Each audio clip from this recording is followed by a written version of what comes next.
ஆன்மீக கலசம் வாழ்க்கை ஜோதிடர் திரு பி. முகுந்தன் முரளி.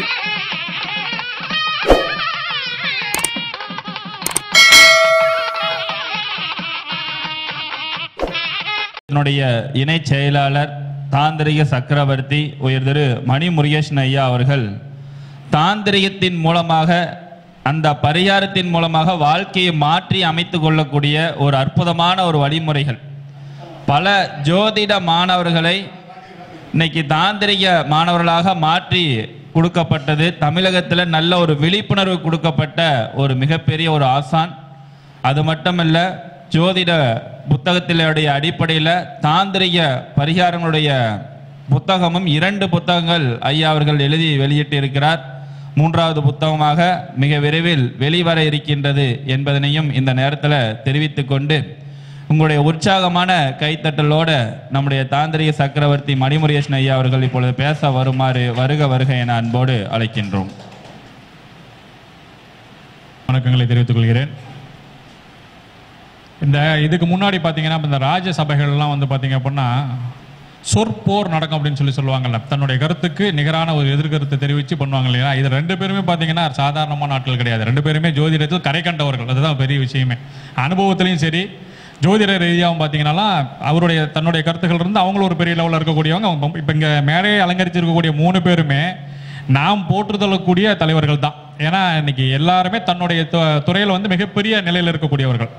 அப்படி அவங்களுடைய ஆசீர்வாதம், அவங்களுடைய பார்வையெல்லாம் நம்ம மேலே படுறது எல்லாமே மிகப்பெரிய ஒரு பாக்கியம் தான். ஏன்னா ஜோதிடத்தை வந்து அவ்வளோ எளிமையாக யாராலும் கற்றுக்கொள்ளவே முடியாது. 2வது, அப்படி இருந்தாலும் கூட நமக்குள்ளாரே இனம் புரியாத ஒரு பயமும் பதட்டமும் ஆட்டோமேட்டிக்காக வந்துடும். ஒருவேளை நம்ம சொல்கிற கருத்து வந்து தவறாக இருக்குமோ அப்படி ஒரு பயம் வந்துடும். அதையும் தாண்டி நான் சொல்வது சரிதான் அப்படின்றதுக்காக பேசக்கூடிய ஒரு அற்புதமான இவங்க முன்னாடி நம்ம பேசுறது ஒரு மிகப்பெரிய பாக்கியம். ஸோ இப்போ இன்றைக்கி இருக்க ஒரு காலகட்டங்களில் இவங்களாம் நமக்கு ஒரு மிகப்பெரிய வழிகாட்டியாகவும் இருக்காங்க. இன்றைக்கி ஒரு கருத்து நம்ம தெரிவிச்சிடறோம் அப்படின்னா அடுத்த 2 கமெண்ட் வந்து கீழே தப்பாக போட்டாங்க அப்படின்னா அடுத்த மாதிரி அந்த கருத்தை நம்ம தெரிவிக்க மாட்டோம். உடனே என்ன பண்ணுவோம்னா அதை விட்டு நம்ம விலகி போயிடுவோம். காரணம் என்னன்னா, நம்ம ஏன் மற்றவங்க விஷயத்தில் நம்ம வந்து தலையிடக்கூடாது அப்படின்னு மாதிரி நினைப்போம். ஆனால் இப்படி தான் இருக்கணும். நான் ஒரு விஷயத்தை சொல்கிறோம் அப்படின்னா இது சரி தவறு. இப்போ அவரும் வந்து அவருடைய கருத்தை வந்து பின்வாங்கவில்லை, இவரும் வந்து தன்னுடைய கருத்தை வெளிப்படுத்துகிறாங்க. இந்த மாதிரி பெரியவர்களுடைய வழிகாட்டுதல் தான் இனி வரக்கூடிய இளைய தலைமுறைகளுக்கு மிகப்பெரிய உற்சாகத்தை தரும். அப்படியே ஒதுங்கி போகக்கூடாது. இது வந்து மிகப்பெரிய ஒரு உதாரணம். 2வது பார்த்தீங்க அப்படின்னா, இன்னைக்கு இவங்கெல்லாம் வந்து மிகப்பெரிய சாதனையாளர்களாக இந்த நிமிஷம் வரலாம் வாழ்ந்துட்டு இருக்கிறாங்க. இப்போல்லாம் உள்ள நுழைஞ்சோம்னா ஒரு குறைஞ்சபட்சம் ஒரு 2 மாதம் 3 மாதம் தான். அதுக்குள்ளார பார்த்தீங்கன்னா தொழிலை மாற்றிட்டு போயிடுறாங்க. இல்லை அப்படின்னா இதில் சிக்கல் நிறையா வருது, யாராவது தப்பாக பேசுகிறாங்க அப்படின்னு சொல்லிட்டு விலகி போயிடுறாங்க. ஏன்னா இவங்கெல்லாம் வந்து கொண்ட கொள்கையிலையும் சரி கருத்துக்களையும் சரி ரொம்ப ஸ்ட்ராங்காக இருந்து நம்மளாம் வழிநடத்துறாங்க. அப்படிப்பட்ட இவங்களை வணங்கி நம்ம வந்து நம்ம இன்றைய விஷயத்துக்குள்ளார வந்துடுவோம். நம்ம ஏற்கனவே நம்ம நிறைய விஷயங்கள் பார்த்துருக்கோம். என்னென்னா, ஆலய வழிபாடுகள் மூலமாக நம் முன்னோர்கள் நிறைய விஷயங்கள் பண்ணியிருக்காங்க. ஒரு மனிதனுக்கு கிரகங்களால் ஏற்படக்கூடிய பாதிப்புகளை சரி செய்வதற்கு ஆலய வழிபாடுகள் மூலமாக தீர்வு காணலாம், பரிகாரங்கள் மூலமாக தீர்வு காணலாம், வஸ்திரங்கள் தானமாக தரது, வஸ்திரங்கள் வண்ணங்களில் வஸ்திரங்கள் அணியிறது, இந்த மாதிரி வந்து நிறைய விஷயங்கள் வந்து நம்ம முன்னோர்கள் கொடுத்துருக்காங்க. பரிகார பூஜைகள் பண்ணுறது, விருட்சங்களை வச்சு வழிபாடு செய்கிறது, மூலிகைகளை பயன்படுத்துறது, அஞ்சனங்களை பயன்படுத்துறது, இதே மாதிரி பார்த்தீங்க அப்படின்னா நிறைய விஷயங்கள் பயன்படுத்தியிருக்காங்க. இப்போ நம்ம வந்து இதுக்கு முன்னாடி வரலாம் நம்ம நிறைய பேசும்போது என்ன சொல்லுவோம் அப்படின்னா, மூலிகைகளை பயன்படுத்தி வாழ்வாதாரத்தை மாற்றலாம். மூலிகைகள் வந்து எப்பொழுதுமே யாருக்கும் வந்து அடிபணியாது. காரணம் என்னன்னா, ஜாதக ரீதியாக கிரகங்கள் நல்ல நிலைமையில் இருந்தாலும் ஜாதக ரீதியாக கிரகங்கள் கெட்ட நிலைமையில் இருந்தாலும் மல்லிகைப்பூனுடைய மனம் மாறாது, சர்க்கரையினுடைய இனிப்பு குறையாது, கரும்புனுடைய இனிப்பு கிரகத்துக்கு தகுந்தாற் போல குறையாது, பச்சை மிளகாய் வந்து எல்லாருக்கும் காரமாகத்தான் இருக்கும் அப்படின்னு சொல்லிட்டு மூலிகைகள் வந்து கிரகங்களுக்கு அப்பாற்பட்டது, மனித வாழ்வியலை மாற்றக்கூடியது. நம்ம தினந்தோறும் பயன்படுத்தக்கூடிய உணவுகள், அரிசி, பருப்பு, எண்ணெய், கடலை, ஜீரகம், மஞ்சத்தூள், கடுகு எல்லாமே மூலிகைகள் தான். அப்போ மனிதனுடைய உயிரை உலர்த்துவதற்கு மூலிகைகள் பயன்படுது. அதே சமயத்தில் பூஜை புனஸ்காரங்களில் பார்த்தீங்க அப்படின்னா தேங்காய், பழம், வெற்றிலை, பாக்கு, வாழை இலை, பூ, மாலை எல்லாமே மூலிகைகள்லேருந்து கிடைக்கக்கூடியது தான். மரம், செடி, கொடிகள் எல்லாமே மூலிகைகள் கணக்கு தான், அதிலிருந்து கிடைக்கக்கூடியது தான். அப்போ பூஜைகள்லேயும் வந்து மூலிகைகள் தவிர்க்க முடியாததாக இருக்கிறது. அதுக்கு அடுத்ததாக வந்து பார்த்தீங்க அப்படின்னா நம்ம பயன்படுத்தக்கூடிய மருந்து மாத்திரைகள் எல்லாமே மூலிகையினுடைய சாறுகள்லேருந்து மருந்துகளையுமே மூலிகையினுடைய உப்புகளிலிருந்து மாத்திரைகளுமே தயார் பண்ணுறாங்க. ஸோ இதுவும் வந்து மூலிகையிலிருந்து தான் தயார் பண்ணுறது. அப்போ உடம்பை வளர்ப்பதற்கும் உயிரை வளர்ப்பதற்கும் அதே சமயத்தில் நம்ம ஆன்ம பலத்தை வளர்ப்பதற்கும் மூலிகைகள் பயன்படுது. நம்ம முன்னோர்கள் வந்து அஷ்ட கர்மங்கள் அப்படின்னு சொல்லிட்டு 8 வகையான விஷயங்களை உருவாக்கி வச்சுருந்தாங்க. வசியம், மோகனம், ஆகர்ஷணம், ஸ்தம்பனம், பேதனம் சொல்லிட்டு 8 வகையான விஷயங்களை உருவாக்குனாங்க. அதில் ஒவ்வொன்றுக்கும் 8 மூலிகைகளை வந்து கண்டுபிடிச்சு கொடுத்துருந்தாங்க. வசியத்துக்குன்னு 8 மூலிகைகள், ஆகர்ஷணத்துக்குன்னு 8 மூலிகைகள், மோகனத்துக்குன்னு 8 மூலிகைகள்னு சொல்லிட்டு கண்டுபிடிச்சு வச்சுருக்காங்க அப்படின்ற மாதிரி விஷயங்கள் நம்ம சொன்னோம். இது வந்து எல்லாராலையும் வந்து அந்த மூலிகைகளை சரியாக பயன்படுத்த முடியல. நாங்கள் வந்து நகர்ப்புற பகுதிகளில் இருக்கிறோம், எங்களுக்கு வந்து அந்த மூலிகைகள் கிடைக்கிறது கிடையாது. அதே சமயத்தில் அந்த மூலிகைகளை பயன்படுத்தி எப்படி பண்ணணும் என்னங்கிறது படிப்பனைகள் எங்களுக்கு ரொம்ப குறைவாக கிடைக்குதுன்னு சொல்றதுனால தான் நம்ம நிறைய வகுப்புகள் மூலமாக எந்தெந்த மூலிகைகளை நம்ம வீட்டில் வச்சு வளர்த்தலாம், எந்தெந்த மூலிகைகளை வளர்த்தனோம்னா நமக்கு என்னென்ன பயன்கள் கிடைக்கும், மிக எளிமையாக மூலிகைகளை வளர்த்துவது எப்படி அப்படின்னா நிறைய பயிற்சி வகுப்புகள் மூலமாக நம்ம சொல்லியிருந்தோம். அதே சமயத்தில் நம்ம வீடுகளில் எளிமையாகவே கிடைக்கக்கூடிய மூலிகைகள்லாம் நம்ம நிறையா சொல்லியிருக்கோம். இன்றைக்கி வந்து பார்த்தீங்கன்னா நர்சரியில் கிடைக்காத மூலிகைகளே கிடையாது. நீங்கள் ஒரு மூலிகை வந்து கூகுளில் சர்ச் பண்ணி இந்த மூலிகை கிடைக்கும் இடம்னு போட்டிங்கன்னா அது எந்த ஊரில் கிடைக்குதோ அங்கே அந்த முழு விவரங்களும் வந்து இப்போ கூகுள்லேயே வந்துடுது. நானே வந்து பார்த்தீங்கன்னா ரொம்ப அபூர்வமான மூலிகைகள்லாம் கலெக்ஷன் பண்ணுவோம் நான். அப்படி பார்த்தீங்க அப்படின்னா இந்த வெள்ளையில் இருக்கக்கூடிய அகத்திக்கீரை நமக்கு நார்மலாக தெரியும், வெள்ளை அகத்திக்கீரை, சிகப்பு அகத்திக்கீரை இருக்குது, மஞ்சள் அகத்திக்கீரைலாம் இருக்குது. இதெல்லாம் வந்து நீங்கள் கூகுளில் போட்டு சர்ச் பண்ணும்போது சிகப்பு அகத்திக்கீரை கேட்டிங்கன்னா கேரளா பகுதிகளில் கிடைக்குது, சிகப்பு கற்றாழை கிடைக்குது. இது எல்லாமே இன்றைக்கி நார்மலாக வந்துருச்சு, எல்லா மூலிகைகளுமே கிடைக்குது. ஒரு 20 தொட்டிகள் மட்டும் வச்சுக்கிட்டோம்னா போதும். அந்த தொட்டிகளில் அந்த மூலிகைகளை சரியாக பயன்படுத்திட்டு மூலிகையினுடைய வடக்கு போகிற வேறு எடுத்து நம்ம பயன்படுத்த போகிறோம். வைத்தியத்துக்கும் பயன்படுது, ஆன்மீகத்துக்கும் பயன்படுது, இது மாதிரி பயன்படுதுன்ற மாதிரி நம்ம ஏற்கனவே சொல்லி வச்சுருந்தோம். அதை சார்ந்த நிறைய வகுப்புகளும் நம்ம எடுத்திருக்கோம். இது வந்து பார்த்தீங்கன்னா மூலிகைகளை பயன்படுத்தி நம்ம செய்யக்கூடிய முறைகள், மந்திரங்களை உச்சாரணம் பண்ணி பண்ணக்கூடியது. இப்போ நமச்சிவாயன்னு சொல்லக்கூடிய மந்திரத்தில் பஞ்சபூதங்களும் ஆக்டிவேட் ஆகுது அப்படின்ற மாதிரி பார்த்துருந்தோம். பஞ்சபூதங்கள்னு பார்த்தீங்க அப்படின்னா நிலம், நீர், காற்று, ஆகாயம் சொல்லக்கூடிய பஞ்சபூதங்களும் அந்த நமச்சிவாயங்கிற மந்திரத்துக்குள்ளார ஒர்க் அவுட் ஆகுது. நான் அப்படின்னு சொல்லக்கூடியது வந்து மண் தத்துவத்தையும், மான்னு சொல்லக்கூடியது நீர் தத்துவத்தையும், சீன்னு சொல்லக்கூடியது நெருப்பு தத்துவத்தையும், வான்னு சொல்லக்கூடியது வாயு தத்துவத்தையும், யாங்கிறது ஆகாய தத்துவத்தையும் இயக்குது. பஞ்சபூதங்களை இயக்குவதற்கு இந்த மந்திரத்தை சொன்னால் போதும். நமச்சிவாய மந்திரத்தை சொன்னால் காலனை வெல்லலாம் அப்படின்னு சொல்லி சொல்றாங்க. ஏன் அப்படின்னா இந்த நமச்சிவாயத்தை சொன்னீங்கன்னா பஞ்சபூதங்களும் இயக்கும். பஞ்சபூத குறைபாடுகளால தான் நம்ம உடம்புல நோய் வரும். நோய் வந்துச்சுன்னா தான் நம்மளுடைய செயல்பாடுகள் முடங்கும். பஞ்சபூத ஸ்தலங்களுக்கு போயிட்டு வர சொல்லுவாங்க. பஞ்சபூத ஸ்தலங்களுக்கு அட்லீஸ்ட் 6 மாதத்துக்கு ஒரு முறையாவது போயிட்டு வரணும் அப்படின்ற மாதிரி சொல்கிறாங்க. இந்த 6 மாதத்துக்கு ஒரு தடவை போயிட்டு வரதுக்கான வாய்ப்புகள் பெரும்பாலானவங்களுக்கு கிடைக்கிறதில்ல. நவகிரக ஸ்தலங்களுக்கும் நம்மளால் போக முடியறதில்ல. ஸோ இதெல்லாமே வந்து பார்த்திங்கன்னா நம்மளுடைய உடலையும் மனதையும் ஆரோக்கியமாக வைத்துக் கொள்வதற்கு பயன்படுத்தக்கூடிய விஷயங்களாக தான் இந்த பஞ்சபூதங்களும் அதே சமயத்தில் இந்த நவகிரகங்களுடைய ஆலயங்களும் நம்ம முன்னோர்கள் உருவாக்கி வச்சுருந்தாங்க. இதில் பார்த்தீங்க அப்படின்னா ஒரு சில இடங்களில் பார்த்தீங்கன்னா அப்படி சந்திரகாந்த கல்லினால் உருவாக்கப்பட்ட சிலைகள் இருக்கும், சூரியகாந்த கற்களினால் உருவாக்கப்பட்ட சிலைகள் இருக்கும். அதே சமயத்தில் பார்த்தீங்க அப்படின்னா ஸ்படிகத்தில் செஞ்ச சிலைகள் வச்சுருப்பாங்க, மரகதத்தினால் செஞ்ச சிலைகள் வச்சுருப்பாங்க. இதெல்லாம் எதுக்காகனா அந்தந்த இடங்களில் கிடைக்கக்கூடிய வைப்ரேஷனுக்கு தகுந்தாற் போல அந்த சிலைகளை வடிவமைப்பு அந்த கற்களை பயன்படுத்தி வச்சுருக்காங்க. இதெல்லாம் எதற்காக பயன்படுத்துகிறாங்க அப்படின்னு பார்த்தீங்கன்னா மனிதர்கள் எப்பொழுதும் ஏதாவது ஒரு விதமான சிக்கல்களில் வாழ்ந்து கொண்டு தான் இருப்பார்கள். நம்ம சொல்கிறோம் இல்லையா, இப்போ பொதுவாகவே வந்தாங்க அப்படின்னா நல்லா பாருங்கள், 6ஆம் இடம்னு சொல்லக்கூடிய கடன், பகை, நோய், இதை சார்ந்த விஷயங்களுக்காக தான் நம்மகிட்ட வரும். ஒன்று கடன் அதிகமாக இருக்குதுங்க, என்ன பண்ணுறதே தெரியல, கிரகங்கள் எதனால் பிரச்சனையான்னு பாருங்கன்னு சொல்லி ஜோதிடம் சார்ந்து வருவாங்க. இல்லைனா எதிரிகள் தொல்லையினால் வருவாங்க. அதுக்கப்புறம் பார்த்திங்க அப்படின்னா நோய் சார்ந்து அடிக்கடி வந்து பிரச்சனையாகவே இருக்குன்னு சொல்லி சொல்லுவாங்க. 12ஆம் இடம் சொல்லக்கூடிய விரயஸ்தானத்தை பற்றி பேசுறதுக்கு வருவாங்க. வீண் அலைச்சல் அதிகமாகுது, இது சரியா இல்லைன்னு சொல்லி சொல்லுவாங்க. குடும்பத்தில் பிரச்சனை சொல்லி சொல்லுவாங்க. இந்த மாதிரி வந்து ஏதாவது ஒரு பிரச்சனைகளை சார்ந்து மனிதர்கள் வாழ்ந்து கொண்டு தான் இருப்பார்கள். அவர்கள் எல்லாம் வந்து சரியான குருவின் வழிகாட்டுதலின்படி இப்போ ஐயா சொன்னார் 1, 5 இது மாதிரி ஒவ்வொரு கிரகமும் கனெக்ட் ஆனால் இந்த வேலையை தான் நீங்கள் செய்வீங்கன்னு அடித்து சொல்கிறாரு பாருங்க. எப்படி சொல்ல முடியும் அப்படின்னா அதெல்லாம் அனுபவ ரீதியாகவும் முன்னோர்கள் சொல்லியிருக்கக்கூடிய வித்தைகளும் தான். இன்னொரு பெரிய ரகசியம் என்னன்னா இந்த மாதிரி வந்து மூத்தோர்கள் வந்து ஒரு சில விஷயங்களை சொன்னாங்கன்னா, இது வந்து நிறைய குருமார்கள் சொன்ன ஒரு விஷயம் தான் அது. மூத்தோர்கள் ஒரு விஷயத்தை சொன்னாங்கன்னா ஜாதக அமைப்புகளே மாறுன்றாங்க.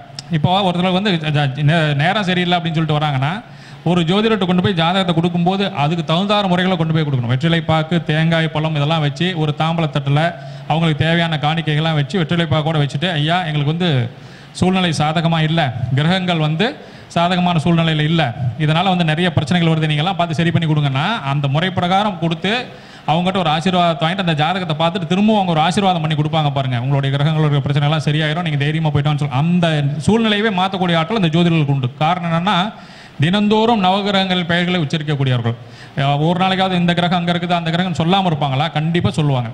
ஒரு நாளைக்கு ஒரு தடவை நமச்சிவாய மந்திரத்தை சொன்னாவே நமக்கு எல்லா புண்ணியமும் கிடைக்கும் போது நவகிரகங்களுடைய மந்திரங்களை தினந்தோறும் சொல்லக்கூடியவங்களுக்கு எல்லா விதமான ஆற்றலும் ஆட்டோமேட்டிக்காக வந்துடும். அப்போ அவங்க எனர்ஜியே வந்து பார்த்திங்க அப்படின்னா பெரிய லெவலில் இருக்கும். ஸோ அந்த மாதிரி வந்து பார்த்திங்க அப்படின்னா இப்போ நம்ம சொன்ன மாதிரி மூலிகைகள் வந்து கிடைக்கிறதில்லன்னு ஒரு சப்ஜெக்டில் க்ளோஸ் பண்ணி முடிச்சாச்சு. இப்போ மூலிகைகள்லாம் எங்களுக்கு கிடைக்கிறதில்ல, அதனால் எங்களால் பண்ண முடியறதில்ல.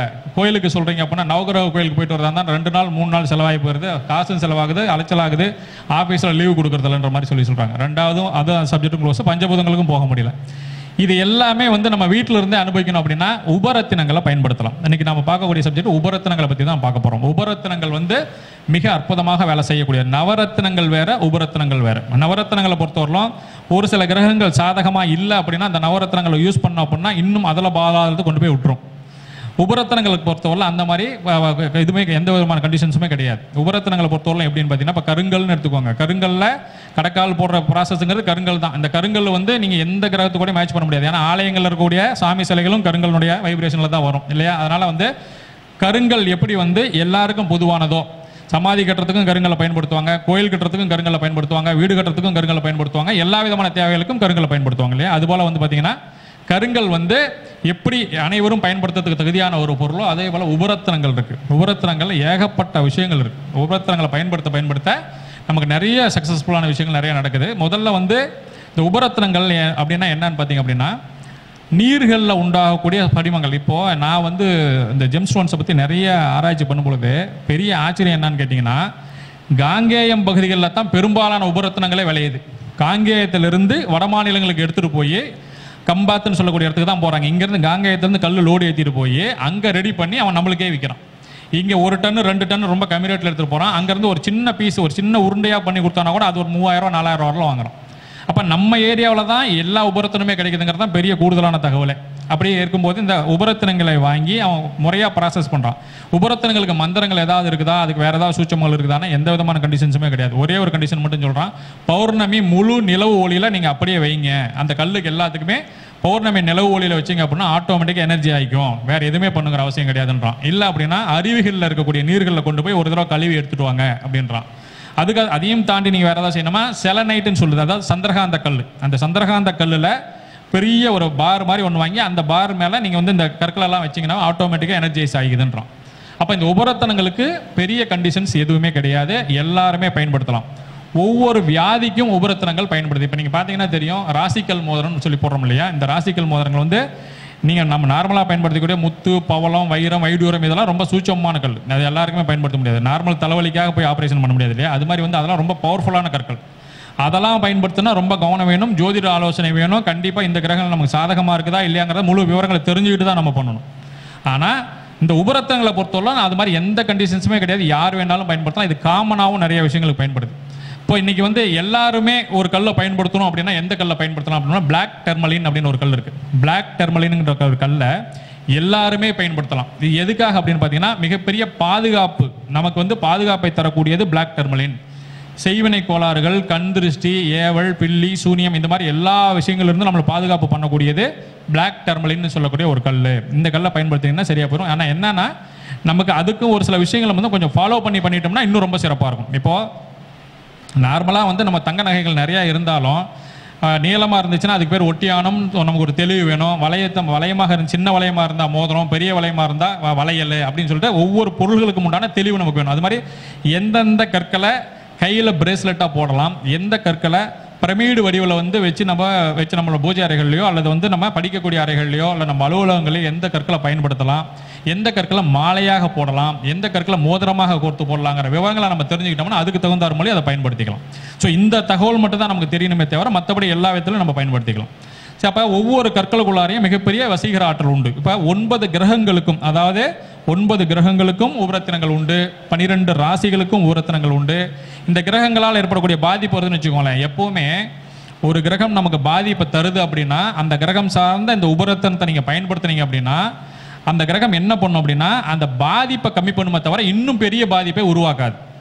அப்போ என்ன பண்ணும் அப்படின்னா, இப்போ நீங்கள் ஒரு கடன் பிரச்சனை அதிகமாக இருக்குது அப்படின்னா அந்த கிரகத்தை வந்து நீங்கள் பலப்படுத்தணும் அப்படின்னா கடன் பிரச்சனை கம்மி பண்ணி பொருளாதாரத்தை ஈர்க்கிறதுக்கான வேலைகளை செய்யுமே தவிர அந்த கல்லை பயன்படுத்திங்க அப்படின்னா இன்னும் அதில் பாதாளத்துக்குள்ளார கொண்டு போய் விடாது. இப்போ பொதுவாகவே என்ன சொல்லுவாங்க, கிரகங்கள் வந்து சாதகமாக இல்லைன்னா அந்த நவகிரகங்களை சார்ந்த தெய்வங்களை வழிபாடு செய்வதை விட நவகிரக அதிதேவதைகளை வழிபாடு செய்யும் பொழுது நமக்கு உண்டான பிரச்சனைகள் சரியாகும். இப்போ சனி பகவானுடைய தாக்கம் அதிகமாக இருக்குது அப்படின்னா திருநள்ளாருக்கோ குச்சனூருக்கோ திருக்குள்ளிக்காட்டுக்கோ போகிறத விட பைரவரை அதிகமாக வழிபாடு செஞ்சீங்க அப்படின்னா ஆட்டோமேட்டிக்காக என்ன ஆகும்னா சனி பகவானுடைய தாக்கத்தை கொஞ்சம் கம்மி பண்ணி தருவாருன்னு சொல்லி சொல்றாங்க. அதே போல இப்போ ராகு பிரச்சனை அப்படின்னா துர்க்கை வழிபாட்டை சொல்லி சொல்றாங்க. அது மாதிரி ஒவ்வொரு கிரகங்களுக்கு உண்டான அதிதேவதைகள் வழிபாடு செய்யறது எப்படி ரொம்ப சிறப்போ அது போல அதற்கு உண்டான உபரத்தனங்களை பயன்படுத்துவது ரொம்ப சிறப்பு. திதி சூன்யம்னு சொல்லக்கூடிய விஷயமாகட்டும், அதே மாதிரி முடக்குன்னு சொல்லக்கூடிய விஷயம், இப்போ நிறைய எல்லாம் எடுத்து சொல்றாங்களே, ஒவ்வொரு விஷயத்துக்கும் அந்த கிரகங்களுக்கு உண்டான உபரத்தனங்களை நம்ம பயன்படுத்தணும். பயன்படுத்தும் பொழுது ஆட்டோமேட்டிக்காக அது என்ன பண்ணும் அப்படின்னா நம்மளுடைய பிரச்சனைகளை சரி பண்ணி கொடுக்கும். அதே சமயத்தில் அந்த உபரத்தனங்கள் இருக்கக்கூடிய வைப்ரேஷன் என்ன பண்ணும்னா, இப்போ நம்ம என்ன சொல்லுவோம், பழமையான ஆலயங்களில் போய் வழிபாடு செய்யும் பொழுது நமக்கு தேவையான எனர்ஜி கிடைக்கும்ன்றோம். ஏன் அப்படின்னு பார்த்தீங்கன்னா, பழமையான ஆலயங்கள் இருக்கக்கூடிய சிலைகள் தான் நல்ல ஈர்ப்புத்தன்மை இருக்கக்கூடிய பஞ்சபூத ஆற்றலை ஈர்க்கக்கூடிய தன்மையில் இருக்கக்கூடிய கற்களாக இருக்கும்.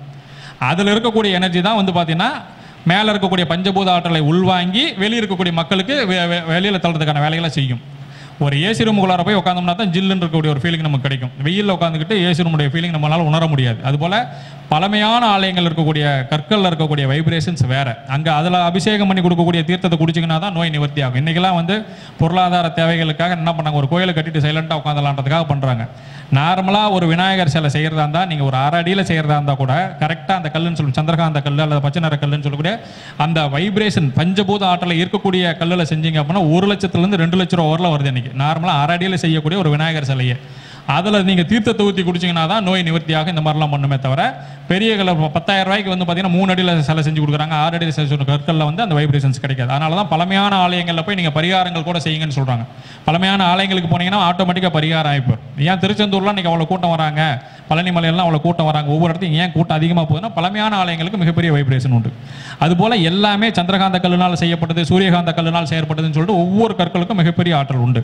இப்போ சூரியன் சார்ந்த பிரச்சனைகள் இருக்கக்கூடியவங்க சூரியகாந்த கல்லினால் செய்யப்பட்ட மாலைகளை பயன்படுத்தலாம். சந்திரன் எடுத்துக்கிட்டிங்கன்னா மூன் ஸ்டோன் சொல்லலாம். அது சன் ஸ்டோன் சொன்னீங்கன்னா சூரியனுக்கு பயன்படுத்தக்கூடியது. மூன் ஸ்டோன் சொன்னீங்க அப்படின்னு பார்த்தீங்க அப்படின்னா சந்திரனுக்கு பயன்படுத்தக்கூடியது. ரெட் ஜாஸ்பர் அப்படின்னு சொன்னீங்கன்னா செவ்வாய்க்கு பயன்படுத்தக்கூடியது. ஜேடுன்னு சொல்லக்கூடியது புதனுக்கு பயன்படுத்தக்கூடியது. இது மாதிரி வந்து 9 கிரகங்களுக்கு உண்டான கற்கள் தனித்தனியாக இருக்குது. இதை வாங்கி நீங்கள் முறையாக பயன்படுத்தும் பொழுது நவகிரகங்களால் ஏற்படக்கூடிய பாதிப்புகளிலிருந்து நம்மளை பாதுகாப்பு பண்ணோம். இப்போ நான் எல்லா கற்களையும் நான் போட்டுக்கிட்டேன், ஆனால் வந்து நான் நிறைய தப்பு பண்ணுவோம் அப்படின்னா யாராலையுமே காப்பாற்ற முடியாது. அது வேறு விஷயம். நமக்கு என்னென்னா வரக்கூடிய பாதிப்புலேருந்து கொஞ்சம் கம்மி பண்ணி தருமே தவிர முழுக்க ப்ரொடெக்ட் பண்ணாது. அவரவர்கள் கர்ம வினைகளுக்கு தகுந்தாற் போல வேலை செய்யும். 7 சக்கரங்களை இயக்குவதற்கு நீங்கள் 7 சக்கரா பிரேஸ்லெட்லாம் எல்லாருமே போட்டிருப்பாங்க பார்த்தீங்கன்னா, அது 7 சக்கரங்களை இயக்குவதற்கு அது பயன்படுது. நம்ம எப்படி பஞ்சபூதங்கள் இயங்குனா நோய் நிவர்த்தி ஆகுது, நம்மளுடைய எல்லா சிக்கல்களும் சரியாகுதுன்னு சொல்லுவோம், அதே மாதிரி 7 சக்கரங்களை இயக்கும் பொழுது நம்மளையும் அறியாமல் அதீத ஆற்றல் உருவாகும். ஒவ்வொரு கிரகங்களும் எப்படி பண்ணுது, ஒவ்வொரு கிரகங்களும் அந்த திசாபுத்தி நடக்கக்கூடிய காலகட்டங்களில் அதனுடைய கதிர்வீச்சுகள் வந்து நம்ம மேலே படுது. இப்போ எனக்கு மேலே ஒரு ப்ளூ கலர் லைட் போட்டாங்க அப்படின்னா என்னை பார்க்கும்போது ப்ளூ கலராக தெரிவேன். பச்சை லைட் போட்டாங்கன்னா பச்சை கலராக தெரிவேன். மஞ்சள் லைட் போட்டாங்கன்னா மஞ்சள் கலராக தெரிவேன் நான். அப்போ அந்த கிரகங்களுடைய வைப்ரேஷன் தான் என்ன பண்ணும், என்னை அடையாளப்படுத்தும் இல்லையா? அதுபோல் 9 கிரகங்களுடைய வைப்ரேஷன்ஸ் நம்ம உடம்புல படும் பொழுது அதை சார்ந்த உணர்வுகள், அதை சார்ந்த எண்ணங்கள், இப்போ சனி பகவானுடைய திசாபுத்திகள் நடக்குது, இல்லை சனி பகவான் ஏதோ ஒரு ப்ராப்ளத்தில் நமக்கு வந்து ஒரு கிரகமாக வந்து வேலை செஞ்சுட்டு இருக்கிறார் அப்படின்னா அவருடைய தன்மையில் இருக்கும். நமக்கு வந்து ஒவ்வொரு செயல்களையும் கொஞ்சம் சோம்பேறித்தனம் இருக்கும், நம்மளுடைய ஆக்டிவிட்டீஸில் கொஞ்சம் ஒரு மந்தத்தன்மை இருக்கும். அதே சமயத்தில் பார்த்தீங்கன்னா ஏதாவது தேவையில்லாத விஷயங்களை நம்ம பேசி மாட்டிக்குவோம். இந்த மாதிரி நிறைய விஷயங்கள் என்ன பண்ணுவார் அப்படின்னா சனி பகவான் வந்து நமக்கு கொடுப்பார். செவ்வாய் சொன்னோம்னா வேகமாக இருப்பார், அவர் நம்மளோட செயல்பாடுகளில் வேகம் இருக்கும், கோபம் அதிகமாகும். அப்படின்னு ஒவ்வொரு கிரகங்களுடைய காரகத்துக்கு தகுந்தார் போல அந்த கிரகத்தினுடைய வைப்ரேஷன்ஸ் வேலை செய்யறதுக்கு ஆரம்பிக்கும். அப்போ இதெல்லாம் வந்து அதிகமானாலும் பிரச்சனை, ரொம்ப கம்மியாக இருந்தாலும் பிரச்சனை. இதையெல்லாம் சமன்படுத்தி சரியான அளவில் கொண்டு வரதுக்கு தான் இந்த உபரத்தினங்களை நம்ம பயன்படுத்தணும். இப்போ நம்ம சொன்னது பொதுவாக அனைவரும் பயன்படுத்தக்கூடியது பிளாக் டெர்மலின்னு சொல்லக்கூடிய கல்லை எல்லாருமே பயன்படுத்தலாம். அது மிகப்பெரிய பாதுகாப்பு கவசம் மற்றும் எல்லா விதமான தீய சக்திகளிலிருந்து நம்மளை பாதுகாப்பு பண்ணும். தீய சக்தினா நெகட்டிவ் எனர்ஜி முதல் கொண்டு எல்லாத்துலேருந்து பாதுகாப்பு பண்ணும். அதுக்கடுத்து வந்து அமத்திஸ்ட்னு ஒன்று இருக்குது. இந்த அமத்திஸ்ட்னு சொல்லக்கூடிய கல் என்ன பண்ணும் அப்படின்னா நமக்கு இருக்கக்கூடிய எனர்ஜியை அதிகப்படுத்தி தரும். நம்ம ஸ்லோவாக இருக்கிறோம் அப்படின்னா அதை ஸ்பீடாக்கி தரும். நம்மளுடைய புத்தி தடுமாற்றம் இருக்குது அப்படின்னா அந்த இடத்துல ஒரு தெளிவை கொடுக்கும். இந்த மாதிரி விஷயங்களை அமத்திஸ்ட்னு சொல்லக்கூடிய ஒரு கல் பயன்படுத்தலாம். அதே மாதிரி சிட்ரின் அப்படின்னு சொல்லக்கூடிய ஒரு கல் இருக்குது. சிட்ரின் பார்த்தீங்க அப்படின்னா இந்த குரு பகவானுடைய ஆதிக்கம் பரிபூர்ணமாக இருக்கக்கூடியது. இப்போ குரு பகவான் எந்தெந்த வேலைகள்லாம் செய்வார், இப்போ ராஜ உறுப்புகளுக்கு நோயை தரக்கூடியவரும் குரு பகவான் தான் இல்லையா? பெரும்பாலான ராஜ உறுப்புகள் பாதிக்குதுன்னா அது குரு பகவான் தான். அந்த ராஜ உறுப்பு பாதிப்புலேருந்து நம்மளை பாதுகாப்பு பண்ணிக்கிறதுக்கு தான் நம்ம தங்கத்தை அணிஞ்சிக்கிறது. தங்கத்தை போட்டுக்கிட்டோம்னா என்னன்னா ராஜ உறுப்புகளுடைய பாதிப்புலேருந்து நம்ம கம்மி பண்ணிக்கலாம். அதுக்காக தான் நம்ம பயன்படுத்துறது. இன்றைக்கி அது ஆபரணமாக மாறிடுச்சு, எங்கேயோ போயிடுச்சு எனக்கு ரேட்டு. அந்த வாங்க முடியாதவங்க அந்த சிட்டுன்னு சொல்லக்கூடிய ஒரு இதை வாங்கி போட்டுக்கலாம். எப்படி பயன்படுத்தணுங்கிறது தான் ரொம்ப முக்கியம். நீங்கள் வந்து காதில் அணிகலனா அணிஞ்சிக்கலாமா, இல்லை கையில் போட்டுக்கலாமா, மோதிரமாக போட்டுக்கலாம், அதை நம்ம தெரிஞ்சு பண்ணிக்கணும். ரோஸ் குவார்ட்ஸ்னு சொல்லக்கூடியது பார்த்தீங்கன்னா சுக்கிரனுடைய ஆதிக்கம். அந்த ரோஸ் குவார்ட்ஸ் என்ன பண்ணுவோம்னா காதலை வெளிப்படுத்தக்கூடிய தன்மை. இப்போ கணவன் மனைக்குள்ளார பிரச்சனை அதிகமாக இருக்குது அப்படின்னு எடுத்துக்கிட்டிங்கன்னா அவங்க பெட்ரூமில் பிரமிடு வடிவில் ஒன்று வச்சுக்கலாம். அல்லது கணவன் வந்து மனைவியை புரிஞ்சுக்கலாம், இல்லை மனைவி கணவனை புரிஞ்சுக்கலாம் அப்படின்னா அவங்க வந்து பிரேஸ்லெட் வடிவத்தில் போட்டுக்கலாம். அதே மாதிரி ஒவ்வொரு வடிவங்கள், தாரை வடிவங்கள்னு சொல்கிறாங்க இல்லையா, அது மாதிரி ஒவ்வொரு வடிவங்கள், ஹார்ட்டின் வடிவத்தில் அந்த ரோஸ் குவார்ட்ஸ் பயன்படுத்தினா அதுக்கு ஒரு பலன் கிடைக்கும், சதுர வடிவத்தில் பயன்படுத்தினா அதுக்கு ஒரு பலன் கிடைக்கும், அது வட்ட வடிவத்தில் பயன்படுத்தினா அதுக்கு ஒரு பலன் கிடைக்கும். இதெல்லாம் நம்ம தெரிஞ்சு சரியாக பயன்படுத்தணும். குழந்தைகள் வந்து படிப்பு ரொம்ப டல்லாக இருக்கிறாங்க, அவங்களுக்கு வந்து அந்தளவுக்கு ஒன்றும் பெருசாக நாலேஜ் இருக்க மாட்டேங்குது, ரொம்ப அப்செட்டாக இருக்கிறாங்கன்ற மாதிரி சொன்னீங்கன்னா கிரீன் அவென்ச்சுரியன் அப்படின்னு சொல்லக்கூடிய ஒரு ஸ்டோன் இருக்குது. இந்த ஸ்டோனை வந்து அவங்க படிக்கக்கூடிய மேஜையில் வச்சுக்கலாம், அல்லது அவங்க பேக்கில் போட்டு வச்சுக்கலாம், அல்லது ஒரு சின்னதாக வந்து பிரேஸ்லெட் மாதிரி போட்டு விட்டுக்கலாம். கிரீன் அவென்ச்சுரியன் சொல்லக்கூடியது அந்த மாதிரி விஷயங்கள் வந்து நம்மளை பாதுகாப்பு பண்ணும். இந்த டாக்குமெண்ட் சம்மந்தப்பட்ட விஷயங்கள், ஏதாவது ஒரு விஷயத்தில் போய் பேசுறதுக்காக வராங்க அப்படின்னா அவங்களுக்கு ஜேடு, கிரீன் ஜேடுன்னு சொல்லக்கூடியதை பயன்படுத்தலாம். இது மாதிரி வந்து ஒவ்வொரு விஷயங்களுக்கும் ஒவ்வொரு விதமான உபரத்தினங்களை பயன்படுத்தும் பொழுது நிச்சயமாக நம்மளுடைய எல்லா விதமான பிரச்சனைகள் இருந்தும் நம்ம மீண்டு வெளியில் வந்துடலாம். இது ஏன் நம்ம இதை சொல்கிறோம் அப்படின்னா, நம்ம ஏற்கனவே சொன்ன மாதிரி மந்திரங்கள் சொல்லி காப்பு கட்டி பூஜை பண்ணி சாப நிவர்த்தி பண்ணி மூலிகை எடுத்து தாயத்தில் அடித்து மை அரைச்சி அதெல்லாம் எங்களால் பண்ணவே முடியாது. கோயிலுக்கும் எங்களால் போயிட்டு வர முடியாது, அது ரொம்ப தூரமாக இருக்குது. இங்கேருந்து ஒரு சின்ன கோயில்னா கூட இங்கேருந்து ஒரு 300-400 கிலோமீட்டர் வந்துருச்சு. அதனால் எங்களுக்கு அதுவும் பண்ண முடியாது. அப்படின்னா இன்றைக்கி ஆன்லைன்லேயே எல்லாமே கிடைக்குது. மணி அட்ராக்ஷன் பிரேஸ்லெட்னு கிடைக்குது, லவ் பண்ணுறதுக்கு உங்களுக்கான பிரேஸ்லெட் கிடைக்குது, கணவன் மனைவி ஒற்றுமைக்கான பிரேஸ்லெட் கிடைக்குது, சக்கரங்களை இயக்குவதற்கான பிரேஸ்லெட் கிடைக்குது. எல்லாமே இன்றைக்கி ஆன்லைன்லேயே கிடைக்குது. இது எல்லாருமே வாங்கி நார்மலாக பயன்படுத்தினீங்கன்னாவே நிச்சயமாக வந்து நம்மளுடைய தேவைகள் அனைத்துமே ஈஸியாக பூர்த்தி ஆக ஆரம்பிச்சிடும். ஸோ உபரத்தினங்கள் அப்படின்னு சொல்லக்கூடியது நவரத்தினங்களை விட ரொம்ப எளிமையானது. நவரத்தினங்கள் ரொம்ப சக்தி வாய்ந்தது, அது கரண்ட் கம்பி மாதிரி, எப்போ ஷாக் அடிக்கும்னே தெரியாது. ஆனால் உபரத்தினங்களை பொறுத்தவரை அப்படி இல்லை, குழந்தைகளை ஹேண்டில் பண்ணுற மாதிரி ரொம்ப சாஃப்டாக எல்லாருமே பயன்படுத்தலாம். ஸோ பிளாக் டர்மலின்னு சொல்லக்கூடியதை எல்லாருமே பயன்படுத்தலாம், அது வந்து எந்த விதமான கண்டிஷனுமே கிடையாது. அதே சமயத்தில் இந்த அமெத்திஸ்ட்னு சொல்லக்கூடியது எல்லாருமே பயன்படுத்தலாம், சிட்ரின்னு சொல்லக்கூடியது எல்லாருமே பயன்படுத்தலாம். இதெல்லாம் வந்து இது எல்லாமே பொதுவாக எல்லா விதமான தேவைகளையுமே பூர்த்தி செய்யக்கூடியது. இப்போ யோகாவில் நான் ஒரு பெரிய ட்ரைனிங் எடுத்துருக்கேன், யோகா வந்து எனக்கு முழுமையாக சித்தி ஆகணும், இல்லை ஒரு மந்திரங்கள் சொல்கிறேன் அது எனக்கு முழுசாக சித்தி ஆகணும், இல்லை என்னுடைய தேவைகளை பூர்த்தி பண்ணுறதுக்காக ஒரு இடத்துக்கு வரேன், அந்த மாதிரி இடங்கள்லாம் எனக்கு சித்தி ஆகணுன்ற மாதிரி இருக்கக்கூடியவங்க 7 சக்கரா பிரேஸ்லெட்டை யூஸ் பண்ணலாம். இது எல்லாமே எதுக்கு பயன்படுத்துன்னு நம்ம தெரிஞ்சுட்டு பயன்படுத்தும் பொழுது தான் அது முழுமையான பலன்களை நம்ம கொடுக்கறதுக்கு ஆரம்பிக்கும். இன்றைக்கி வந்து பார்த்தீங்க அப்படின்னா கணவன் மனைவி பிரச்சனை பெருசாக இருக்குது. இப்போ ஆலயங்களில் போய் பரிகாரம் பண்ண சொல்கிறோம். அதே சமயத்தில் பார்த்தீங்கன்னா இப்போ அர்த்தநாரீஸ்வரர், திருச்செங்கோட்டில் அர்த்தநாரீஸ்வரர் கோயிலில் வந்து ரெகுலராக அபிஷேகம் பண்ணாலுமே 2 பேருக்குள்ளாரையும் கருத்து ஒத்து போகும். இப்போ நீங்கள் ஒரு ரூமுக்குள்ளார எந்த விதமான வாசனையும் இல்லை அப்படின்னா அந்த சூழ்நிலையும், ஒரு விதமான வாசனை, நல்ல வாசனை இருந்தால் அவங்களுடைய மனோநிலையும், கெட்ட வாசனை இருந்தால் அவங்களுடைய மனோநிலையும் 3 விதமாக இருக்கும். கெட்ட வாசனை இருந்துச்சு அப்படின்னா கோவமாக சண்டையாகவே நடந்துட்டு இருக்கும் அந்த இடத்துல. காரணம் என்னன்னு கேட்டிங்கன்னா அந்த வாடை இவங்களுக்கும் பிடிக்காது, அவங்களுக்கும் பிடிக்காது, அது மூளை நரம்புகளில் போய் ஒரு விதமான கோவத்தை உண்டாக்கி டென்ஷன் பண்ணி விட்டுரும். சுகந்தமான நல்ல வாசனை இருக்குது அப்படின்னா உள்ளே போய் உட்காந்ததுமே அவங்களுக்கு மைண்டுக்குள்ளார ஒரு நல்ல ரிலாக்ஸான ஒரு மைண்ட் இருக்கும், நிம்மதியாக தூங்கலாங்கிற ஒரு எண்ணம் வரும், மைண்ட் ரொம்ப ஃப்ரீயாக இருக்கும். எந்த வாசனையுமே இல்லை அப்படின்னா ஆவரேஜான ஒரு பலன் இருக்கும் இல்லையா. அதுபோல் இந்த கற்களுடைய வைப்ரேஷன்ஸ்னு ஒன்று இருக்குது. ரேடியம் கல்லெல்லாம் நீங்கள் நார்மலாக உணர முடியும். இப்போ ரேடியம் கல்லெல்லாம் பார்த்தீங்கன்னா கொஞ்சம் நேரம் ஒரு ஒலி வாங்கிச்சுனாவே ரொம்ப நேரம் வந்து அது கிளிட்டரிங் ஆகிட்டே இருக்கும், அப்படியே மின்னிக்கிட்டே இருக்கும். ஸோ ஒரு ரேடியம் கல்லெல்லாம் அது மாதிரி வந்து ஒவ்வொரு கற்குள்ளாரையும் ஒரு வைப்ரேஷன்ஸ் உண்டு. அப்போ உபரத்தினங்களை நம்ம பயன்படுத்தணும்னா நிச்சயமாக நமக்கு வரக்கூடிய பெரும்பாலான சிக்கல்கள் வந்து நம்மளை பாதுகாப்பு பண்ணிக்கலாம். உபரத்தினங்கள் வந்து 54 55 கற்களோ இருக்குது. அதே மாதிரி பார்த்தீங்கன்னா டைகர் ஐன்னு சொல்லக்கூடியது. இப்போ இன்றைக்கி வந்து கேதுனுடைய பாதிப்பு அதிகமாக இருக்குது. கேது தான் வந்து இருக்கிற கிரகங்கள்லேயே வந்து ரொம்ப சக்தி வாய்ந்த ஒரு காரணம் என்னன்னு கேட்டிங்கன்னா, அவர் வந்து பிரச்சனை பண்ணணும்னு முடிவு பண்ணிட்டாருன்னா 0 வரலாம் கொண்டு வந்துடுறாரு. நானே வந்து அந்த மாதிரி இருந்தேன், ஒரு பெரிய கம்பெனியில் பெரிய வேலையிலேருந்து 0வில் கொண்டு வந்து நிற்க வச்சார். அந்த மாதிரி வந்து அவர் என்னுடைய அனுபவ ரீதியாக நான் சொல்கிறேன், நான் பொதுவான விஷயம் நான் சொல்லக்கூடிய என்னுடைய அனுபவ ரீதியான விஷயங்களை நான் சொல்கிறேன். அப்போ அந்த கேதுவனுடைய தாக்கம் எனக்கு அதிகமாக இருக்குது அப்படின்னா டைகர் ஐ அப்படின்னு சொல்லக்கூடிய ஒரு ஸ்டோனை பயன்படுத்தலாம். இந்த டைகர் ஐ என்ன பண்ணும் அப்படின்னா இந்த நமக்குள்ளார ஏற்படக்கூடிய அந்த தாழ்வு மனப்பான்மையை சரி பண்ணி கொடுக்கும். அதே சமயத்தில் நமக்குள்ளார ஒரு தன்னம்பிக்கையும் தைரியத்தையும் கொடுக்கும். இனம் புரியாத குழப்பங்கள்லேருந்து நம்ம மீண்டு வெளியில் கொண்டு வந்து சப்போர்ட் பண்ணோம். இந்த மாதிரி விஷயங்களை இந்த டைகர் ஐன்னு சொல்லக்கூடிய ஸ்டோன் வந்து நமக்கு சப்போர்ட் பண்ணி கொடுக்கும். இப்போ அந்த கேது சம்மந்தப்பட்ட கிரகங்கள் நடக்குது அப்படின்னா எப்பயுமே ஒரு மனப்பதட்டம், ஒரு மனக்குழப்பம் இருக்கும் இல்லையா, அவங்களுக்கு இதை யூஸ் பண்ணலாம். இதை யூஸ் பண்ணாங்க அப்படின்னா ஆட்டோமேட்டிக்காக வேலை செய்யறதுக்கு ஆரம்பிக்கும். அதே மாதிரி நம்ம செய்யக்கூடிய காரியங்கள் சித்தியாகணும், காரிய சித்தி ஆகணும் அப்படின்னு பார்த்தீங்கன்னா கார்னெட்னு ஒரு கல் இருக்குது. இந்த கார்னெட் கல்லை வந்து நீங்கள் பிரேஸ்லெட்டாவோ அல்லது மோதிரமாவோ செஞ்சு போட்டுக்கிட்டீங்க அப்படின்னா காரிய சித்தி உண்டாகும். நம்ம செய்யக்கூடிய செயல்களில் எல்லா விதமான காரிய சித்திகளும் உண்டு. இது எல்லாமே ஆரம்ப காலத்துலேருந்தே நம்ம முன்னோர்கள் பயன்படுத்தியிருக்காங்க. பாருங்கள், ஏன் வந்து சந்திரகாந்த கல்லில் லிங்கம் செஞ்சாங்க, ஏன் நார்மலாக கருங்கல்லே செஞ்சுருக்கலாம் இல்லையா. சந்திரகாந்த கல்லில் லிங்கம் செஞ்சுருப்பாங்க, சூரியகாந்த கல்லில் லிங்கம் செஞ்சு வச்சுருப்பாங்க, மரகத கல்லில் லிங்கம் செஞ்சு வச்சுருப்பாங்க, ஸ்படிகத்தில் செஞ்சு வச்சுருப்பாங்க. ஏன் செஞ்சு வச்சுருக்காங்க அப்படின்னா ஒவ்வொரு கற்களுக்கும் மிகப்பெரிய ஆற்றல் உண்டு. அந்த கற்கள் வந்து பிரபஞ்சத்தோட ஈஸியாக கனெக்ட் ஆகிக்கும். அப்போ இந்த மாதிரி கற்களை பயன்படுத்தி தான் எல்லாருடைய பிரச்சனையும் தீர்த்து வைக்க முடியும் அப்படிங்கிறத நம்ம ஏற்கனவே செஞ்சு நம்ம முன்னோர்கள் பயன்படுத்தியிருக்காங்க. காலப்போக்கில் அதெல்லாம் மாறிடுச்சு. ஒவ்வொரு காலகட்டங்களையும் மாறுற மாதிரி ஒவ்வொன்றா மாறிட்டு வரும்பொழுது காலப்போக்கில் எல்லாம் மாறிடுச்சு. முதல்லாம் வந்து பார்த்தீங்கன்னா சுற்றுப்பிரகாரம்னா இவ்வளோ இருக்கணும். இந்த ஒரு கோயில் கட்டுறாங்க அப்படின்னா சுற்றுப்பிரகாரம் இவ்வளோ இருக்கணும். இத்தனாயிரம் பேர் வந்தாலும் அங்கே நிற்கிற அளவுக்கு ஒரு இடம் வேணும். 5 நிலைகளாக பிரிப்பாங்க. வெளி பிரகாரம் உள் பிரகாரம் ஒரு 5 நிலைகளாக பிரிப்பாங்க. அதே மாதிரி குறைஞ்சபட்சம் 630 640 சிலைகளோ இருந்தால் தான் ஒரு கோயில் வந்து முழுமையான வடிவமைப்பில் இருக்கும். இத்தனை தூண்கள் இருக்கணும், இத்தனை உற்சவர்கள் இருக்கணும், இத்தனை மூலவர்கள் இருக்கணும், இத்தனை பரிவார தெய்வங்கள் இருக்கணும், இத்தனை பேர் இருக்கணும்னு சொல்லிட்டு ஒரு வடிவமைப்புக்குள்ளார தான் ஒரு கோயிலே கொண்டு வந்தாங்க. இந்தந்த எனர்ஜியெல்லாம் இந்தந்த இடத்துல இருக்கணும். இப்போ சூரியனுடைய பகுதியில் சூரிய சார்ந்த விஷயங்கள் வந்து நல்லா இருக்கணும், நெருப்பு பகுதியில் நெருப்பு சார்ந்த விஷயங்கள் இருக்கணும், அக்னி மூலை அது மாதிரி செயல்படணும். அது மாதிரி ஒவ்வொன்றுக்கும் தனித்தனியாக வடிவமைப்பு பண்ணி தான் பண்ணினாங்க. ஆனால் இன்னைக்கு இருக்கக்கூடிய ஆலயங்கள்லாம் பார்த்தீங்க அப்படின்னா ஒரு 10க்கு 10 இடம் சும்மா இருக்குது, அந்த இடத்த ஏன் வேஸ்ட் பண்ணுவானே அப்படின்னு சொல்லிட்டு ஒரு கோயில் கட்டிட்டாங்க. கோயில் கட்டிட்டு 8 கட்டு கருவறை, மீதி 2 இடையில வந்து உண்டியல் கிண்டியெல்லாம் வச்சு செட் பண்ணிடுறாங்க. இப்போ இதற்கு பலன் கிடைக்கும் அப்படின்னா இறைசக்திக்குன்னு ஒரு பலன் இருக்கும். ஆனாலும் வந்து பார்த்தீங்கன்னா இது முழுமையான பலன் தருமானா தராது. ஆனால் அந்த விஷயங்கள் எல்லாமே 100% நமக்கு பலன் தரும். அதுபோல் இந்த ஸ்டோன்ஸை பொறுத்தவரையிலும் யார் வேணாலும் பயன்படுத்தலாம். யார் பயன்படுத்தலாம் சரி, அதற்குண்டான வேலைகளை அது ஆட்டோமேட்டிக்காக செய்யறதுக்கு ஆரம்பிச்சிடும். நம்ம எல்லா காலகட்டங்கள்லையுமே வந்து நமக்கு ஏதாவது ஒரு பாதுகாப்பை கருதி தான் நம்ம வாழ்க்கை போயிட்டே இருக்கும். எந்த ஒன்று மருத்துவ ரீதியான பாதுகாப்பு நமக்கு தேவை, அல்லது போகும்போது வரும்போது விபத்து ஏற்படாமல் இருக்கிறதுக்கு நமக்கு ஒரு பாதுகாப்பு தேவை, வீடுகளில் வந்து தேவையில்லாத வார்த்தைகளை பேசி சண்டை வராத இருக்கிறதுக்கு ஒரு பாதுகாப்பு தேவை, நம்ம உடம்பு ஆரோக்கியமாக பார்த்துக்கிறதுக்கான ஒரு விழிப்புணர்வு உணவு சார்ந்த ஒரு பாதுகாப்பு தேவை. அதே சமயத்தில் மக்கள்கிட்டையும் மனிதர்கள்ட்டேருந்து பாதுகாப்பு, அதாவது நம்ம வந்து லிஃப்ட் கேட்குறான், லிஃப்ட் கொடுத்தோம்னா வந்து என்ன பண்ணுறான், கழுத்தை நெரிச்சிட்டு வண்டியை தூக்கிட்டு போயிடுறான். இது மாதிரி நிறைய இடங்கள்ல நம்மளையும் அறியாமல் நிறைய பாதுகாப்புக்கு தேவையான ஒரு சூழ்நிலையில் இருக்கிறோம்.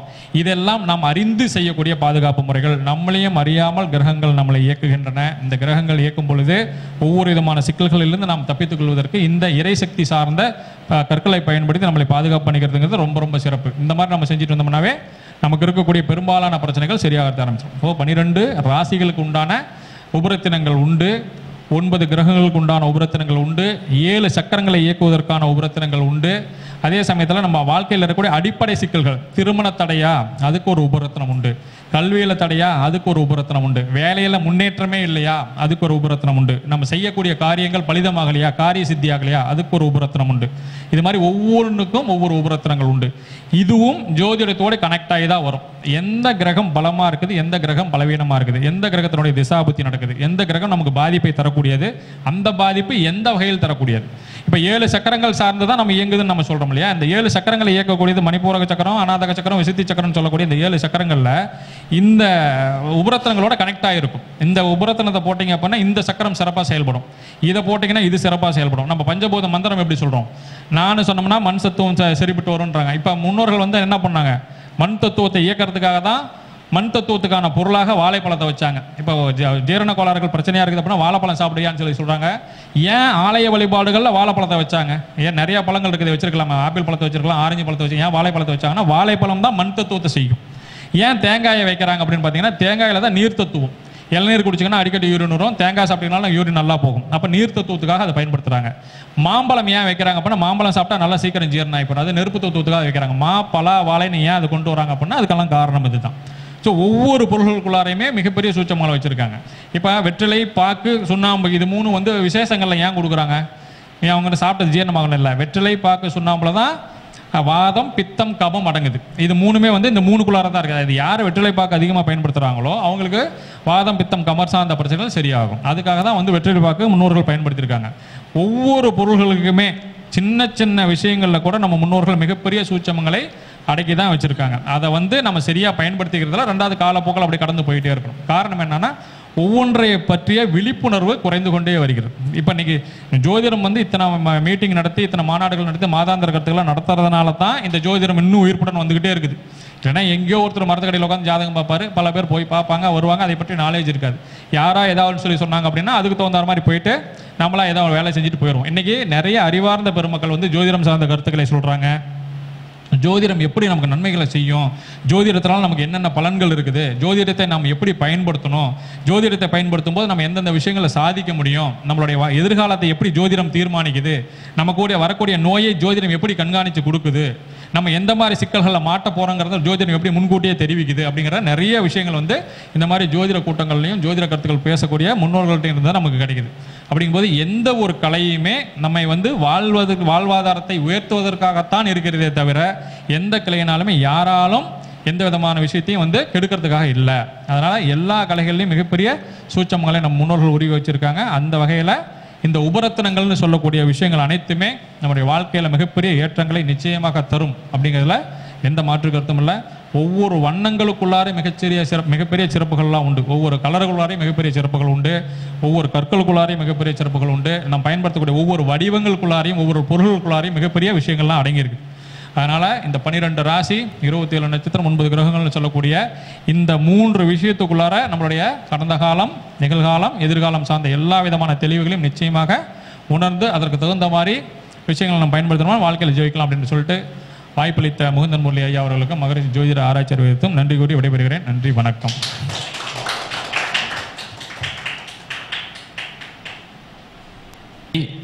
எளிமையான பரிகாரத்தை நமது வாழ்க்கையில ஒரு மாற்றத்தையும் வளர்ச்சியும் கொடுக்கக்கூடிய ஒரு சிறப்பான ஒரு அமைப்பை பற்றி அற்புதமான ஒரு விளக்கத்தை கொடுத்த நம்முடைய தாந்திரிக சக்கரவர்த்தி மணிமுருகேசன் ஐயா அவர்களுக்கு இப்பொழுது பொன்னாடி போற்றி சிறப்பு செய்ய இருக்கின்றது. நம்முடைய தொட்டியம் பெரியசாமி ஐயா அவர்கள் இப்பொழுது பொன்னாடி போட்டி சிறப்பு செய்ய இருக்கின்றார். உங்களுடைய உற்சாகமான கைத்தட்டல். அதேதான் மாலை நிகழ்வில் நிறைய பேச்சாளர்கள் கலந்து கொண்டு சிறப்பிக்க இருக்கின்றார்கள்.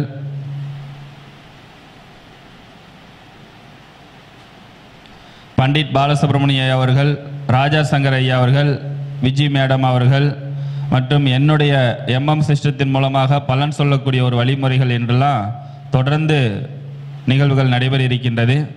ஐயாவிடம் படித்த ஒரு மாணவர் அவருடைய அனுபவத்தை பற்றி ஒரு 2 வரிகளில் விளக்கத்தை கொடுக்க இருக்கின்றார். ஐயா உங்கள் பேர் சொல்லுங்க. ரவிக்குமார், சத்தியமங்கலத்திலேருந்து ஐயா வந்திருக்கிறாரு. ஐயா அப்படியே கேமரா வரட்டு திருப்பி அப்படியே பேசுங்க, அப்படியே பேசுங்க. இல்லை வாய்ஸ் வர கொஞ்சம் ஓரளவுக்கு வந்தால் போதும்.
அதாவது ஐயா கேட்கறது என்னன்னா, உங்களுக்கு விபத்து நடக்கக்கூடிய காலகட்டங்களில் என்ன தசா புத்தி நடந்தது, உங்களுடைய கிரக நிலைகள் எப்படி இருந்துச்சு, அதை நீங்கள் உங்கள் ஆராய்ச்சி நீங்கள் பண்ணீங்களா, பண்ணலைன்னா உங்கள் ஜாதகத்தை கொடுங்க, ஐயா ஆராய்ச்சி பண்ணி உங்களுக்கு அடுத்த மாதம் மீட்டிங்கில் உங்களுக்கு சொல்லுவார். சரிங்களா? அதை தான் இப்போ ஐயாட்ட கேட்கறது.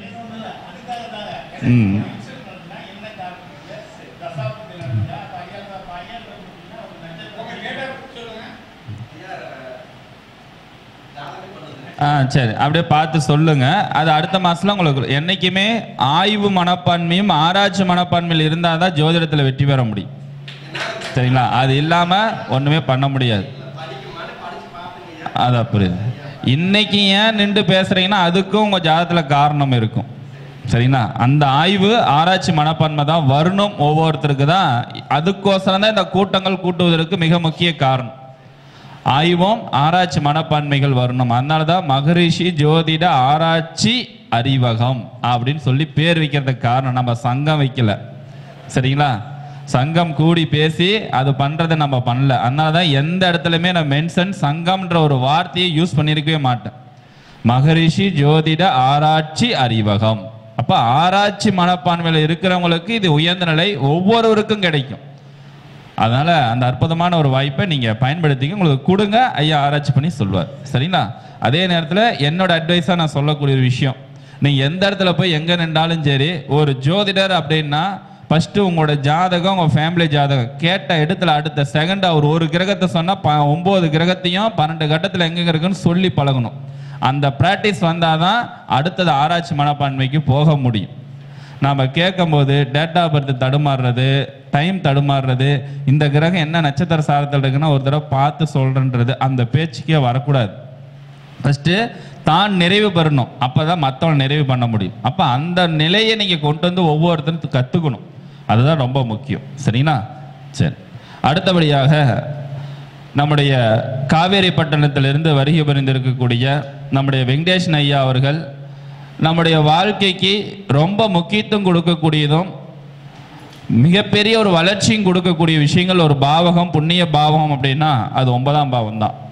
அப்படியாப்பட்ட 9ஆம் பாவகம் 12 கட்டத்தில் எங்கெங்கே இருந்தால் என்னென்ன பலனை கொடுப்பார் அப்படின்ற ஒரு விஷயம் தெரிஞ்சுக்கணும். ஏன்னா 9ஆம் பாவத்தோட அதிபதி 12 பாவத்தில் என்ன பலனை அவர் சிறப்பு செய்து கொடுப்பார், எந்த நுணுக்கத்தை கொடுப்பார் அப்படின்றது அழகான முறையில், அற்புதமான முறையில் ஒவ்வொருத்தரும் தெரிந்து கொள்ள வேண்டியது அப்படின்றது ரொம்ப முக்கியம். அதுமாரி ஒரு அற்புதமான ஒரு தகவலை பற்றி மிக அற்புதமான முறையில் சிறப்புரையாற்ற வருகின்றார் நம்முடைய வெங்கடேஷ் ஐயா அவர்கள். அவர்களை உங்களுடைய உற்சாகமான கைத்தட்டலோட வருக வருக என அன்போடு அழைக்கின்றோம்.